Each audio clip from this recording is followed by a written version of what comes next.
TRS తరపున Lok Sabha ticket ఆశించి భంగపడ్డారు. పార్టీలో సర్దుకుపోదామని భావించిన పరిస్థితి అంత ఆశాజనకంగా లేదు. అందుకే పార్టీ మారాలని డిసైడ్ అయ్యారా? మహబూబ్ నగర్ సిట్టింగ్ ఎంపీ జితేందర్ రెడ్డి ఆలోచన ఏంటి? బీజేపీలో చేరేందుకు రంగం సిద్ధం చేసుకున్నారా? మహబూబ్ నగర్ పార్లమెంట్ స్థానానికి సిట్టింగ్ ఎంపీ జితేందర్ రెడ్డిని కాదని టీఆర్ఎస్ అభ్యర్థిగా మన్నే శ్రీనివాస్ రెడ్డిని ఖరారు చేశారు పార్టీ అధినేత కేసీఆర్.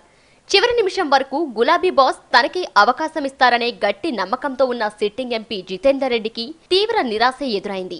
మహబూబ్ నగర్ లోక్సభ సెగ్మెంట్ పరిధిలోని 7 ఎమ్మెల్యేల ఏకాభిప్రాయం మేరకే శ్రీనివాస్ రెడ్డిని ఎంపీ అభ్యర్థిగా ప్రకటించి బీఫామ్ అందజేశామని అధిష్టానం స్పష్టం చేసింది. ఇటీవలి అసెంబ్లీ ఎన్నికల్లో రెబల్స్ ను ప్రోత్సహించి పార్టీ అభ్యర్థుల ఓటమి కోసం పనిచేశారని, ఎమ్మెల్యేలతో సఖ్యంగా లేనందుకే జితేందర్ రెడ్డిని పక్కన పెట్టినట్లు పార్టీ నేతలు చెబుతున్నమాట. ఎవరేమన్నా తాను పార్టీలో కొనసాగుతానని కేసీఆర్ తనకు అన్నలాంటి వారని చెప్పారు జితేందర్ రెడ్డి. సీటు వచ్చినా సీటు రాకపోయినా ఓడిపోయినా గెలిచినా ఎల్లప్పుడూ ప్రజల మధ్యలో ఉన్నవాడిని. 1996లో పోటీ చేశాను. 98లో పోటీ చేయడం జరిగింది బీజేపీకి వెళ్ళి. 99లో పోటీ చేసి బీజేపీ తరఫు నుంచి గెలవడం జరిగింది.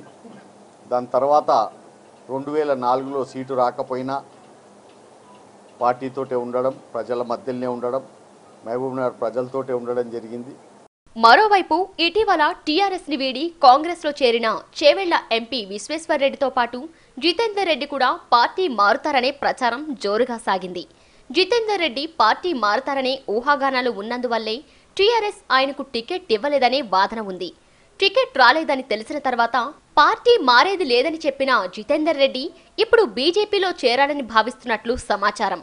తెలంగాణలో టీఆర్ఎస్ కాంగ్రెస్ లో అసంతృప్తుల్ని తమ వైపు తిప్పుకునే పనిలో ఉంది కమలం పార్టీ.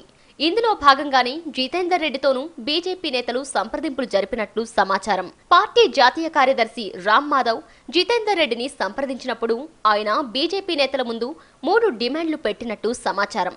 తెలంగాణ బీజేపీ ఇన్ఛార్జిగా తన్ను నియమించాలని, మోదీ పర్యటించినప్పుడు ఆయనతో కలిసి హెలికాప్టర్లో తిరిగే అవకాశం ఇవ్వాలని, తనను రాజ్యసభకు ఎంపిక చేయాలనే డిమాండ్లు పెట్టినట్టు తెలుస్తోంది.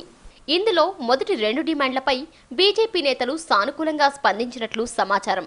అన్ని సవ్యంగా జరిగితే ఈ నెల 29న మహబూబ్ నగర్లో జరగనున్న బీజేపీ బహిరంగ సభలో మోదీ సమక్షంలోనే జితేందర్ రెడ్డి బీజేపీలో చేరవచ్చంటున్నారు ఆయన సన్నిహితులు.